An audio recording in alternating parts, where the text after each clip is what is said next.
ಸರ್ಕಾರಿ ಆಸ್ಪತ್ರೆ ಕೆ ಗುರುಶಾಂತಪ್ಪ ಸರ್ಕಾರಿ ಆಸ್ಪತ್ರೆ 56ನೇ ಇಸ್ವಿಲಿ ಬಂತು. 56ಕ್ಕೆ ಮುಂಚೆ ಮದ್ದೂರಲ್ಲಿ ಆಸ್ಪತ್ರೆ ಇರಲಿಲ್ಲ. ಜನ ಮಂಡಿಗೆ ಹೋಗ್ಬೇಕಾಯ್ತು, ಇಲ್ಲ ಚನ್ನಪಟ್ಟಣಕ್ಕೆ ಹೋಗ್ಬೇಕಾಯ್ತು. ಇದನ್ನ ನೋಡಿದಂತ ಮದ್ದೂರಿನಲ್ಲಿ ವರ್ತಕರಾಗಿದ್ದಂತ ಜನೋಪಕಾರಿ ಕೆ ಗುರುಶಾಂತಪ್ಪನವರು 4.5 ಎಕರೆ ಜಾಗವನ್ನು ಉಚಿತವಾಗಿ ಕೊಟ್ಟು ಆಸ್ಪತ್ರೆಯನ್ನ ಕಟ್ಟಿಸಿಕೊಟ್ಟು, ಆಸ್ಪತ್ರೆಗೆ ಬೇಕಾದಂತ ಉಪಕರಣಗಳನ್ನು ಮುಂಬೈಯಿಂದ ತರಿಸಿಕೊಟ್ಟು ಆಸ್ಪತ್ರೆಯನ್ನು ಶುರು ಮಾಡಿದ್ರು.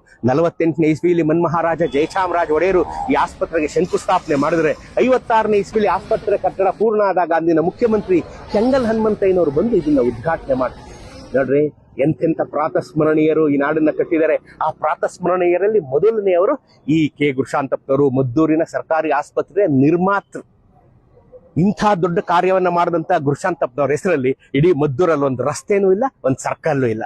ನೋಡ್ರಿ ಎಂಥ ಜನ ನಾವು. ಅವ್ರನ್ನ ನೆನ್ಸ್ಕೋಬೇಕಾಗಿಲ್ಲ, ನಮ್ಗೆ ಕಟ್ಟಿಸ್ಕೊಟ್ರ ಮುಗೀತು ಅಷ್ಟೇ. ಮದ್ದೂರಿನ ಜನರನ್ನ ಬೇಡ್ಕೋತೀನಿ, ಒಂದೇ ಒಂದು ರಸ್ತೆಗಾರ ಅವ್ರ ಹೆಸರಿಡಿ, ಒಂದು ಸರ್ಕಲ್ಗಾರು ಅವ್ರ ಹೆಸರಿಟ್ಟು ಆ ಪುಣ್ಯಾತ್ಮನ ನೆನ್ಸ್ಕೊಳ್ರಿ. ಕೆ ಗುರುಶಾಂತಪ್ಪ ಸರ್ಕಾರಿ ಆಸ್ಪತ್ರೆ. ಈಗ ನೋಡ್ರಿ, ಇಂಥ ಈ ದುರಿತ ಕಾಲದಲ್ಲಿ ಯಾರು ಇಂಥದ್ದನ್ನೆಲ್ಲ ಕಟ್ಟಿಸ್ಕೊಡ್ತಾರೆ?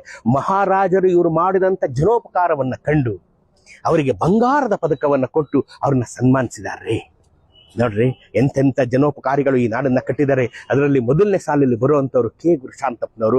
ನೀವು ಮದ್ದೂರಿಗೆ ಬಂದಾಗ, ಮದ್ದೂರಿನ ಸರ್ಕಾರಿ ಆಸ್ಪತ್ರೆಗೆ ಬಂದಾಗ, ಇಲ್ಲಾರ ಓಡಾಡಬೇಕಾದ್ರೆ ಈ ಬೋರ್ಡನ್ನು ನೋಡಿ ಮದ್ದೂರಿನ ಕೆ ಗುರುಶಾಂತಪ್ಪನವ್ರನ್ನ ನೆನ್ಸ್ಕೊಳ್ಳೋದನ್ನ ಮರಿಬೇಡಿ.